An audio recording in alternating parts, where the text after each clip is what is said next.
So, you want to know how breadboards work? Well, this is the perfect video for you. As you can see, right here, I've got a breadboard. Very simple, standard piece of equipment.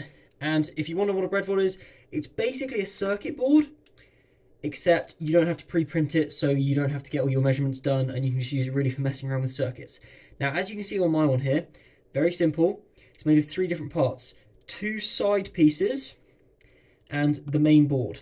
Now, the way a breadboard works is it just connects intermediate little lines together so you can make your simple circuits.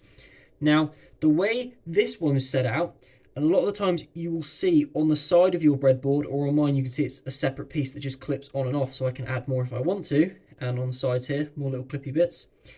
But the way mine works is you should see on most of them a blue line and a red line, or some other colour line, and you can see there's a minus and a plus, which is positive or negative. Now these lines will run all the way down the circuit board. So if I were to connect something, for example, in here, it would connect to the same thing and provide power down here. And the same with the red side. Now these middle bits, this is where it gets interesting, because this is what you'll use for actually creating your circuits.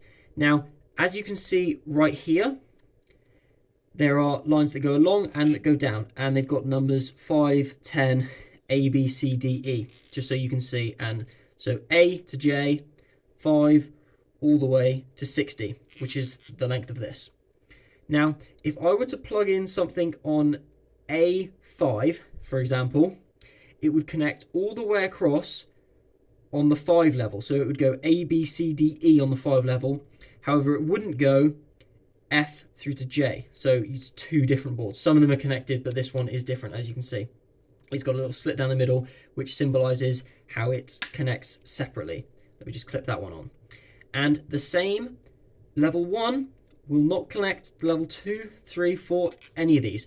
So basically what you have are little blocks of 5. Sometimes there'll be little blocks of 10. You can get different ones.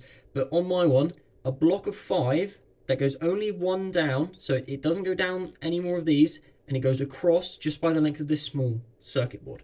Now, if you want to set up a simple circuit, I'll show you how to right now. So all you're going to want to do, I've got a 9-volt battery, an LED, a resistor, and my 2 wires. Now, as you can see, one is longer than the other. You'll see the reason for that in a bit.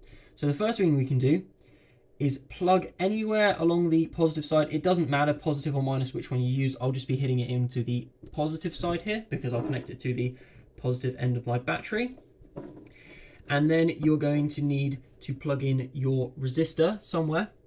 It doesn't matter where along here. I will choose this one, 25, and then connect it across.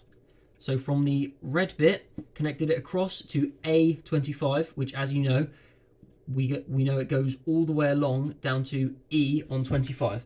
Then make sure you know which end's positive. This is positive, this is negative. Positive is always the longer leg on my LED. Connect that into E25 and across to F25, because that is its own separate layer. Now we can plug in our second wire on J25.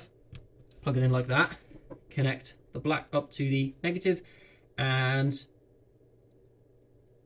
the orange up to the positive. Very, very simple. That's how they work. As you can see right here, it's starting to dim because my battery isn't as proficient anymore. See, it's starting to die. That's only because my battery is quite weak.